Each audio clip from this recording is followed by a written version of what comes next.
स्वागत छ भाइ बहिनीहरुलाई नेपाल अनलाइन स्कुलमा। हामीहरूले फोर्ससँग रिलेटेड न्युमेरिकलहरू गरिरहेका थियौँ। त्यसमा हामीले केही न्युमेरिकलहरू गर्यौँ, टाइप हेर्दै त्यसको टाइपको एउटा इक्जाम्पल पनि हेर्यौँ।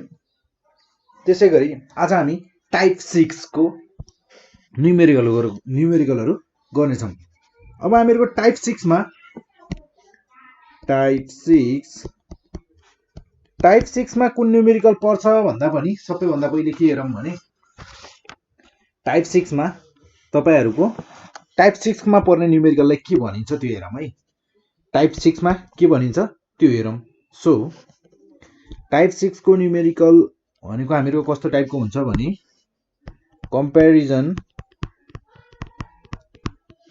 comparison of acceleration due to gravity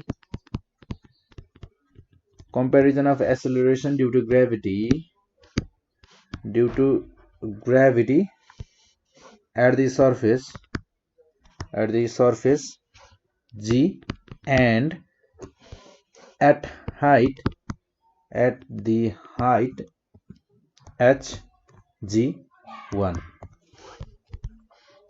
सर्फेसमा जी को भ्यालु कति छ, यानी कि एक्सेलरेसन ड्यू टु ग्रेभिटी को भ्यालु कति छ र त्यो सर्फेस भन्दा सर्टेन हाइट माथि गएपछि त्यो जी को भ्यालु कसरी चेन्ज भएको छ हो त्यसैको कम्प्यारिजन कसरी चेन्ज भयो, सर्टेन हाइट माथि जाँदा जी को भ्यालु कसरी चेन्ज भयो, सर्फेसमा हुँदा कति थियो र हाइटमा जाँदा कति भयो, त्यो दुईटाको कम्प्यारिजन, त्यो दुईटाको रेशियो, त्यो दुईटाको डिफरेन्स जे भन्नुस् त्यसैलाई के भनिन्छ त हामीहरुको टाइप 6 मा पर्ने भनेका त्यस्ता टाइपका न्युमेरिकलहरु परे। जस्तै यसमा अब तपाईहरुलाई जान्नै पर्ने कुरा भनेको न्युमेरिकलको लागि जी बाइ जी प्राइम, यो जी भनेको हामीहरुको सर्फेसमा भएको हुने सर्फेसमा भएको जी को भ्यालु भयो। अब सर्फेसमा जी को भ्यालु के हुन्छ पहिले त्यो हेरौँ। जी भनेको हामीहरुको के हुन्छ त जीएम बाइ आर स्क्वायर हैन, ठीक छ। र अब यदि म मान्नुस् जी ड्याश यानी कि जी1 जे भन्नुस् G upon R plus H square लेखे, भन्नुको मतलब अब मेरो जी1 भनेको के हो त सर्फेसमा होइन, सर्फेस भन्दा केही सर्टेन हाइट एच माथि, एच हाइट माथि गइसकेपछि जी को भ्यालु कति हुन्छ यसले दिन्छ। देन अब यो दुईटाको रेशियो नै हामीहरुले आज क्याल्कुलेट गर्नेछौँ, हेर्नेछौँ। टाइप 6 को इक्जाम्पलहरुमा यस्तो टाइपको इक्जाम्पलहरु पढ्नेछौँ, हामीहरुले सिक्नेछौँ यहाँ। जस्तै जीएम बाइ आर स्क्वायर हुने भयो र त्यसै गरी यसको डिनोमिनेटरमा आर प्लस एच को होल स्क्वायर छ त्यो माथि आउने भयो र त्यसै गरी यसमा छ जीएम, हामीहरुको यसमा जीएम जीएम क्यान्सल आउट हुने भयो र यसको रेशियो भनेको यसको कम्प्यारिजन भनेको हामीहरुको आर प्लस एच को whole square upon R square ले दिने भयो। र त्यसै गरी अब यदि हामीहरुले यसमा दुईटै स्क्वायर छ भने हामीहरुले यसलाई यस्तो गर्न सक्छौं R plus H upon R को होल स्क्वायर भनेर गर्न सक्छौं। देन जी भनेको हामीहरुको के हुने भयो त G is equals to G1 into R plus H upon R को होल स्क्वायर। यो कुरा तपाईहरुले याद गरिराख्दा राम्रो, यो कुरा तपाईहरुले इन्ट्रान्स दिन चाहनुहुन्छ। अब तपाईहरुले 11-12 पनि पढ्नु पर्ने छ, तपाईहरुले धेरै कुरा सिक्नु पर्ने छ। सो तपाईहरुले 11-12 पढ्न जाँदा तपाईहरुको इन्ट्रान्स लिन्छ हो, त्यहाँ तपाईहरुले काम लाग्न सक्छ, यो कुरा तपाईहरुले याद गर्नुपर्ने हुन्छ। सो हामीहरुले टाइप लेख्दै टाइप अहिले 6 सम्म आइसकेका छौं। टाइप 6 सम्म आइपुग्दा हामीहरुको यस्तो टर्महरु, यस्तो भ्यालुहरु, हामीहरुको यस्तो एक्सप्रेसनहरु तपाईको 6 वटा भइसकेको छ। त्यो 6 वटै तपाईहरुले याद गर्नु पर्यो। त्यो 6 वटै तपाईहरुले याद गर्नुभयो भने इन्ट्रान्स दिन जाँदा तपाईहरुले क्वेशन एकदमै राम्रोसँग र इजिलीसँग एकदमै फास्ट गर्न सक्नुहुन्छ। सो आज हामी अब ढिला नगरी यसको एउटा इक्जाम्पल लिएर डिस्कस गर्नेछौँ। जस्तै अब हामीहरुको इक्जाम्पल क्वेशन छ height of the Mount Everest सबैलाई थाहा छ होला। Mount Everest is 8,848 meter above the sea level. Above the sea level. समुद्री सतह भन्दा कति माथि त 8,848 मिटर माथि 48 मिटर माथि देन हामीहरुलाई भनेको छ यहाँ हामीहरुले क्याल्कुलेट गर्नुपर्ने भनेको find the acceleration due to gravity at this height भनेर भनेको छ हामीहरुलाई find the acceleration due to gravity at this height जसमा हामीहरुलाई रेडियस अफ अर्थ गिवन छ रेडियस अफ अर्थ हामीहरुको छ 6.4 into 10 to the power 6 metre भनेर हामीहरुलाई रेडियस अफ अर्थ गिवन छ अब हामीहरुले यो क्वेशनमा के भनेको छ भने माउन्ट एभरेस्ट अब माउन्ट एभरेस्टको हाइट सबैलाई थाहा छ 8,848 मिटर ठीक छ र त्यो हो भनेको हामीहरुको समुद्र सतह भन्दा माथि भन्नुको मतलब अब हामीहरुको यहाँ हामीहरुले निकाल्नु पर्ने भनेको एक्सेलरेसन ड्यू टु ग्रेभिटी छ हामीहरुले क्याल्कुलेट गर्नुपर्ने कुरा भनेको देन रेडियस अफ अर्थ हामीहरुलाई गिवन छ 6.4 into 10 to the power 6 metre भनेर हामीहरुलाई गिवन छ र अब यसलाई फिगर बनाएर बुझ्ने कोसिस गरौँ है यो क्वेशनले भनेको हामीहरुको पृथ्वी छ यो छ पृथ्वी त हाम्रो हरियो पृथ्वी छ र यसमा छ हामीहरुको माउन्ट एभरेस्ट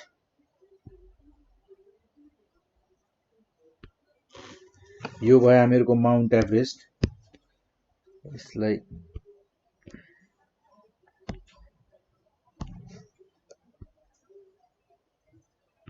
र यो भयो हामीहरुको माउन्ट एभरेस्ट हामीहरुले माउन्ट एभरेस्टको हाइट जुन छ त्यो भनेको हामीहरुको के हो त एच हो यो छ हामीहरुको सेन्टर अफ अर्थ र यो भयो हामीहरुको सर्फेस अफ द अर्थ र हामीहरुलाई अहिले यहाँ गिवन भनेको आर हामीहरुलाई गिवन छ रेडियस अफ अर्थ हामीहरुलाई गिवन छ 6.4 into 10 to the power 6 metre ठीक छ र हामीहरुलाई height of the mountain from surface यो पनि गिवन छ h इज इक्वल्स टु हामीहरुलाई गिवन छ 8848 मिटर र त्यसैगरी अब हामीहरुको यो सेन्टर देखि लगेर यो माउन्ट एभरेस्टको टुप्पोसम्म भनेको हाइट टोटल हाइट भनेको कति हुने भयो त r + h हुने भयो ठीक छ यहाँसम्म ठीक छ देन हामीहरुको मास पृथ्वीको मास हामीहरुको m छ र हामीहरुको acceleration due to gravity g भनेको 9.8 हुन्छ on the surface of the earth यो कुरा हामीहरुलाई थाहा छ तर हामीहरुलाई यो थाहा छैन कि अब यो सगरमाथाको टुप्पोमा यहाँ म चढेर गए ल यहाँबाट चढे म सगरमाथाको टुप्पोमा पुगे म यहाँ पुगे ल है त्यति राम्रो मान्छे भएन छ यहाँ पुगिसकेपछि अब एक्सेलरेसन यो ड्यू टु ग्रेभिटी यो g को भ्यालु जुन छ यो कति हुन्छ हामीहरुले त्यो क्याल्कुलेट गर्नुपर्ने छ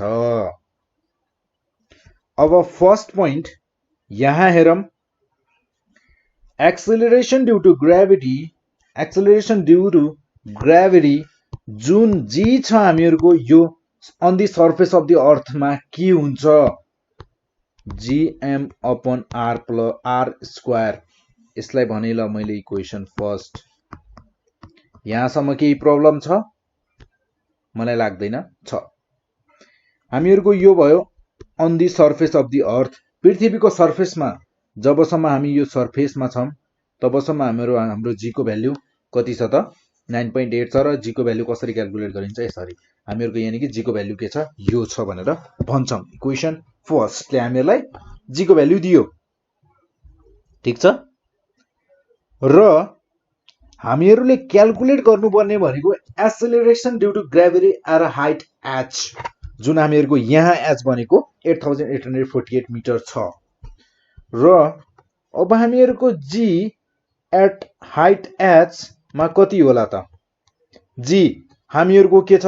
कन्स्टेन्ट भ्याल्यु, यो चेन्ज हुने कुरा नै भएन, यो जहाँ जानुहोस् दुनियाँमा सबै ठाउँ एउटै हो। र एम यो भनेको मास, हाम्रो पृथ्वीलाई उठाएर चन्द्रमामा लगेर राख्नुहोस्, चाहे सूर्यमा लगेर, चाहे दुनियाँ यो ब्रह्माण्डमा जहाँ लगेर हाम्रो सूर्यलाई राख्नुहोस्, हाम्रो पृथ्वी भनेको अहिले फेरि हामी उभिएको पृथ्वी भनेको होइन, मैले पृथ्वी भनेको अहिले हाम्रो एउटा वस्तु मान्नुहोस्, एउटा बल। त्यो बललाई लगेर जहाँ राख्नुहोस्, यो जुन यो गोलो छ, यो पृथ्वी गोलो, यसलाई लगेर जहाँ राख्नुहोस् तपाईहरूको यसको मास पनि चेन्ज हुनेवाला छैन, यो पनि एकदम कन्स्टेन्ट भ्याल्यु हो। अब यहाँ हामीहरूको चेन्ज हुने भनेको रेडियस मात्र छ। रेडियस पनि पृथ्वीको कन्स्टेन्ट छ, तर हामीहरू हाइटको कुरा गरिरहेका छौँ, सर्टेन हाइटमा कुरा गरिरहेका छौँ। पृथ्वीभन्दा माथि हामीहरूको हाइट कति छ त अहिले भनेको 8848 मिटर छ भने हामीहरूको यहाँ चेन्जेबल भनेको के रहेछ त? यो आर भनेको त यहाँ चेन्जेबल। पृथ्वीको रेडियस चेन्जेबल छैन, तर अहिलेको केसमा हामीहरूको जुन यो आर छ, आर भनेको के हुने भयो त? आर प्लस एच, यो ठुलो, यो जी को भ्याल्यु हामीहरू यहाँ टुप्पोमा निकाल्दैछौँ। सो हामीहरूको यो डिस्टेन्स आर भनेको के हो त? डिस्टेन्स हो, distance between two objects, centre between two objects, त्यस्तै हो। र त्यसै गरी हामीहरूको सेन्टरबाट यो टुप्पोसम्म पुगुन्जेलसम्म डिस्टेन्स कति हुने भयो त? अब आर प्लस एच को होल स्क्वायर हुने भयो। यो भयो हामीहरूको इक्वेसन सेकेन्ड भयो। नाउ अब हामीहरूले क्याल्कुलेट गर्नुपर्ने भनेको के हो त? यो जी हो। अब यो जी लाई क्याल्कुलेट गर्नको लागि अब यस्तो केसलाई के भनिन्छ भने, यो केसलाई के भनिन्छ भने कम्प्यारिजन गरेर निकालिन्छ। यस्तो केसलाई कम्प्यारिजन गरिन्छ। जी एच र जी लाई कम्पेयर गरेर निकाल्छौँ हामी। अब कम्पेयर कसरी गरिन्छ भने हामीहरू डिभाइड गर्छौँ, dividing equation first by second गर्छौँ। इक्वेसन फर्स्टलाई हामीहरूले यानि कि जी लाई जी एच ले डिभाइड गर्दा के हुने भयो त? जीएम अपन आर स्क्वायर छ upon GM upon R plus H को होल स्क्वायर। यो भनेको हामीहरूको कस्तो हुने भयो त? GM upon R square into R plus H को होल स्क्वायर अपन जीएम हुने भयो। जीएम जीएम क्यान्सल आउट हुने भयो। त्यसै गरी आर प्लस एच को whole square upon R square हुने भयो, र यसलाई हामी R plus H upon R को होल स्क्वायर लेख्न सक्ने भयो। हामीहरूको अब यहाँ बचेको भनेको G upon GH equals to R plus H upon R को होल स्क्वायर। अब तपाईहरुले यो टर्मलाई पनि याद गर्दा धेरै राम्रो, मैले पहिले पनि भनिसके। र अब यसमा हेर्नुहोस्, हामीलाई चाहिएको भनेको जीएच हो। अब हामीहरुले चाहिएको भनेको जीएच हो भने हामीहरुको G into R upon R plus H को होल स्क्वायर हुने भयो। क्रस मल्टिप्लाई गरेर हामीहरुले यसलाई यसरी निकाल्न सक्ने भयो। र अब यसमा हामीहरुलाई आर पनि थाहा छ, एच पनि थाहा छ, जी पनि थाहा छ। अब हामीहरुलाई निकाल्न केही गाह्रो छ त? छैन। हामीहरुले सर्ट भ्यालु राख्ने, निकाल्ने अब केही पनि गाह्रो छैन। यसमा हामीहरुको 9.8 छ भने हामीहरुको आर को भ्यालु कति छ हामीहरुले यहाँ हेर्छौं। हामीहरुले तपाईहरुले यहाँ आर को भ्यालु हामीहरुको रेडियस अफ द अर्थ जुन हामीहरुले भनेका छौं त्यो हामीहरुलाई गिभन छ। त्यो छ हामीहरुलाई गिभन 6.4 × 10⁶ मिटर गिभन छ। त्यसै गरी हामीहरुलाई आर भनेको 6.4 × 10⁶ भयो, प्लस अब हामीहरुले यहाँनिर 8848 मिटर जोड्नु पर्ने भयो, जसको होल स्क्वायर छ। अब यसमा हामीहरुले हेर्ने हो भने फर्स्ट अफ अल त हामी 6.4 × 10⁶ प्लस 8848 गर्छौं। हामीहरुको 6.4 भनेको 6.4 × 10⁶ तपाईहरुलाई यसरी सिकाउँछु म, यसरी भन्दा पनि 9.8 × 6.4 भनेको मेरो कति हो त? 6.4 × 10⁶ भनेको अब के हो त? यो पोइन्टलाई म 6 पोइन्ट पछाडी सार्छु। 1 2 3 4 5 6, यानी कि मेरो यहाँनिर कतिवटा जेरो थपिने भयो त? अब यहाँनिर एउटा, यहाँनिर एउटा, यहाँनिर एउटा, यहाँनिर एउटा, यहाँनिर एउटा गरेर मैले टोटल कतिवटा जेरो थपेँ त 5 वटा जेरो थपेँ। मेरो पोइन्ट कति पछाडि गयो त 6 पोइन्ट पछाडि पुग्यो। यसरी गर्न सकिन्छ यसलाई। अब मेरो पोइन्ट कहाँ छ त? मेरो पावर हटाइसके। अब मेरो पोइन्ट छ यहाँ 0.0000 समथिङ होला। तर अब हामी यो पछाडिको पोइन्ट लेखिराख्नु जरुरी भएन। डिभाइडेड बाइ सेम हुने भयो हामीहरुको 2 3 4 5 हैन त 5 वटा जेरो हुन्छ हैन, प्लस 8848 को होल स्क्वायर। अब यसलाई हामी गर्न सक्छौं के भने 9.8 648 2 3 4 5 अपन 640 अनि 8848 मिटर हुने भयो होल स्क्वायर। अब यसलाई हामी डिभाइड गरौँ। 6 4 1 2 3 4 5 डिवाइडेड बाई 640 8848 मिटर। यो भनेको हुने भयो मेरो 0.99861। यसलाई हामीले स्क्वायर पनि गर्दियौं यसैमा। यो हुने भयो हामीहरुको 1.55 समथिङ हुने भयो। 9.8 into 0.997। अब यो भनेको हामीहरुको कति हुन्छ त्यो हेरौं। इन्टु हामीहरुको 9.8, यो भनेको हामीहरुको कति भयो त 9.77 मिटर पर सेकेन्ड स्क्वायर। यो त हामीहरुको के देखियो त जी को भ्यालु त घटेको पो रहेछ हैन त। जी को भ्यालु के भइरहेको रहेछ त घटिरहेको रहेछ। जुन हामीहरुको पृथ्वीले तान्ने जी त्यो अब्जेक्टलाई तान्ने भ्यालु छ, यदि हामीहरु सगरमाथाको टुप्पोमा गयौं भने के हुने रहेछ त घट्दै आउने रहेछ। यसले कम फोर्समा तान्ने रहेछ भन्ने कुरा बुझियो। यो भयो हामीहरुको टाइप 5। टाइप 6 को कुरा भयो हैन। यो थियो हामीहरुको टाइप 6 को कुरा।